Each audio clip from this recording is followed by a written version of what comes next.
for wine glasses. Thanks. We have, I have already got, these were just personal things I had wrapped, so I brought it. But this is typically how glasses would go in there. And say they're really, really fragile. You could wrap them in a small box. This one happens to be smaller, but you could take this small box, which will fit in there. So then it gives it a little extra cushion. And then the same way, if I wrap them separately, I'm going to put my next layer of glasses. One up next to another, filling the whole level. This is just a smaller version.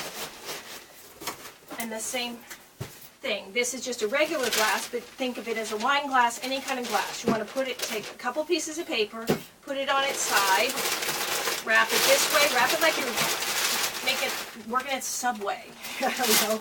Just make it so then you have a bunch of extra paper here and wrap it. So it's pretty well cushioned. And then it'll go in that box. I'm going to put it in this one, which is so you can see that, okay? When you're wrapping things like these vases, they can't go on their sides either, and glasses don't go on their sides because they'll break that way. Okay, anything big like this, and the other day we had those hurricanes. Well, one of them didn't get there safely, but it doesn't matter. But it was packed, I think, with some other stuff, so whatever happened. But I want you guys to not be nervous about that thin before. It was like, yeah, she said it was paper thin. It was really thin. So, think about this. We're not going to go, okay, let's just put it in like this. What we want to do is take it completely out of there. And another tip, which I've learned when we've done some other kitchens, is don't pack, if we're packing the kitchen first, don't pack the Ziploc bags. Leave their Ziploc bags out so that we can access them for issues like this. That matter, we can have some with us, but typically it's easier if they have their, have them here. So that, if anyone noticed last week, I kept the Ziploc bags out on purpose because Gretchen and I learned that one day. We shouldn't have packed those. So take this and do it separately, wrap it up. Kind of running out of paper here.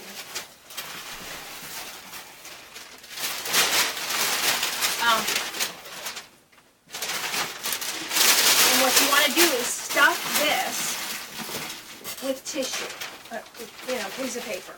And then if it was really, really fragile, and you just felt like, I don't want to take any chances, take some bubble wrap and wrap it around it. And then wrap it in 2 or 3 pieces of paper. And the same thing here, with like a glass, we're going to keep glasses upright. Same thing with a vase, like this. That's how you're going to put that in the box.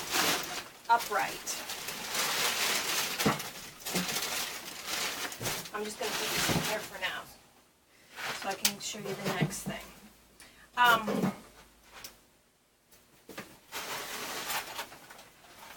And when we're doing kitchens, if they have dividers and stuff like this, no sense taking it all apart, because when we're on the other side unpacking it, if we get it like this, just makes our life easier. Just stick this in the drawer. This is how they had it. Maybe we want to reorganize it a little later once we find everything that they have. But same thing here. Just take one of these, wrap it up, and typically any kind of drawer items heavy like this would go first in the bottom of the dish pack because it's a little heavier. You wouldn't want to put this on top of glasses, okay?